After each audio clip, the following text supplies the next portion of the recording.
Modern comfort is killing us. We need discomfort to truly live, to be healthy, happy, and meaningful. Michael Easter says this in a way that feels quiet but unforgettable. Less like a warning, more like life itself tapping you on the shoulder. The book isn't a call to abandon every convenience or chase extreme hardship. It's simply an invitation to notice something we've been ignoring. In a world where everything is designed to be easier than ever, food always available, climate controlled year-round, entertainment one tap away, we may be losing something fundamental about being human. Easter guides readers through real stories, scientific research, and personal experience to show how the absence of natural discomfort has made us mentally tired, less connected to ourselves, and strangely detached from the world around us. The ancient mismatch: how our bodies and minds were shaped by challenge. Think about how the body and mind evolved. Millions of years ago, our ancestors lived in harsh environments. They had to hunt to eat, endure hunger when luck ran out, face cold and heat, and walk miles each day. Those challenges didn't only shape stronger bodies, they shaped stronger minds. They activated adaptation. They taught resilience as a biological fact, not a motivational slogan. But today, almost everything has changed. We sit still. We eat easily. We avoid risk. Easter calls this the great mismatch, an ancient body living inside a modern lifestyle. And the result is what he describes as a kind of artificial comfort. Dopamine from short-term rewards, yet long-term cortisol buildup, anxiety that spreads without a clear cause, and a vague emptiness that's hard to name but hard to escape. Echoes of ancient wisdom: Stoics, Nietzsche, Frankl, and Lao Tzu. The philosophy here isn't new, but Easter refreshes it by connecting it to older wisdom. The Stoics argued that difficulty is the training ground of virtue. Epictetus reminded us that it's not events that make us suffer, but the way we interpret them. Marcus Aurelius saw adversity as a test of self-mastery, and he even recommended seeking voluntary discomfort to prepare the mind for whatever may come. Nietzsche takes it further. What does not kill me makes me stronger. For him, suffering can be the catalyst for transcendence, the place where a person outgrows their own limits. Easter brings these ideas into modern life through the lens of science. Discomfort activates hormesis, the principle that small doses of stress can bring large benefits, strengthening immunity, supporting neural growth, reducing inflammation, and improving mood. Viktor Frankl adds another layer. Having survived concentration camps, he argued that meaning is often born through enduring and overcoming suffering. We can bear almost any how, he wrote, if we have a why. Easter seems to agree, but he pushes the idea into our current era.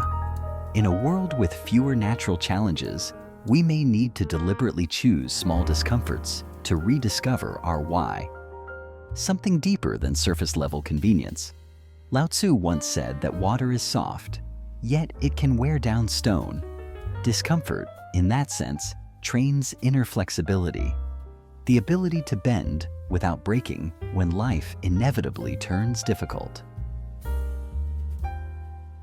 The science and psychology: why avoiding discomfort actually hurts us. The psychological and biological mechanisms behind this are genuinely fascinating. The brain evolved with a negativity bias, always scanning for danger. But when there are no real challenges to meet, that alarm system doesn't shut off. It starts creating anxiety from nothing. Easter explains how avoiding discomfort strengthens a destructive loop. The more we avoid, the less we can tolerate.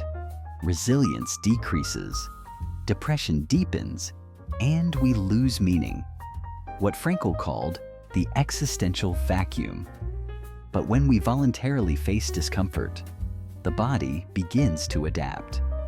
High-intensity exercise can increase BDNF, a key factor for brain growth and resilience. Cold exposure can trigger norepinephrine, sharpening alertness and easing anxiety. Intermittent fasting can promote autophagy, the body's cellular repair process. Small things accumulate into large change.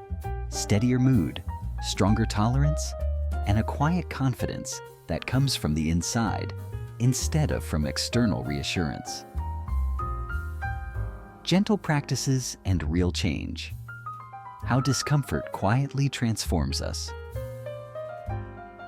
Easter doesn't stay in theory. He shares practices that are concrete and approachable, things ordinary people can actually try. Imagine starting small.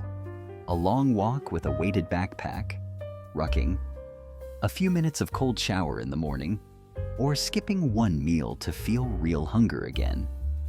These aren't about suffering for suffering's sake. They're ways of reconnecting with the ancient body still living inside us. He also emphasizes returning to nature, forest bathing, where time among trees can reduce cortisol and increase clarity and self-awareness, or simply facing emotional discomfort, saying the hard thing, admitting fear, staying present instead of escaping. All of it serves one purpose: building mental bounce, the way muscles grow under load. Over time, this changes the way we see ourselves. We move from "I'm fragile, I need everything to be easy" to "I'm resilient, I can adapt, and I can endure." Aristotle argued that virtue is formed through repeated practice. Easter extends that idea. Discomfort reveals our blind spots. It deepens self-awareness. It shows us where our limits are, and then teaches us how to gently expand them. For mental health, this can be powerful, reducing chronic anxiety by building something close to anti-fragility, becoming stronger through stress rather than crushed by it. It can also create flow, when the challenge is just difficult enough. And it shifts identity from passive to active. We stop being victims of comfort and become designers of our own lived experience. Of course, the book isn't pretending discomfort is always good for everyone in every moment. Easter acknowledges that for people with serious medical conditions, challenges should be approached carefully and often with medical guidance. He also warns that without meaning, discomfort can become self-punishment.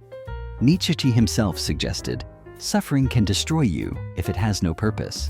Frankl insisted meaning must be real, rooted in lived experience, not forced as a performance. If you fail while applying these ideas, that failure isn't proof you're weak.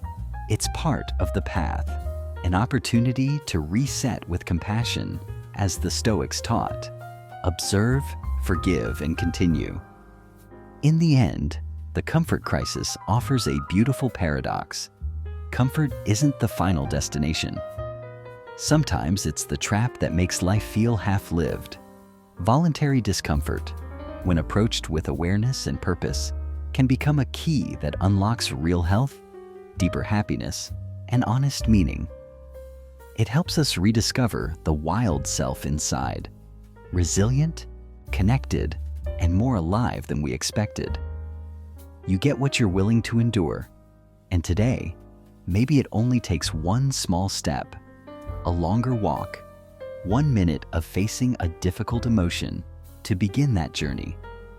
Try it gently, little by little, and see what changes. See what it feels like to live more fully. And with that, our walk ends here. Thank you for walking with me to the end of the journey, and see you again soon in another adventure with so many more amazing books and stories. Goodbye.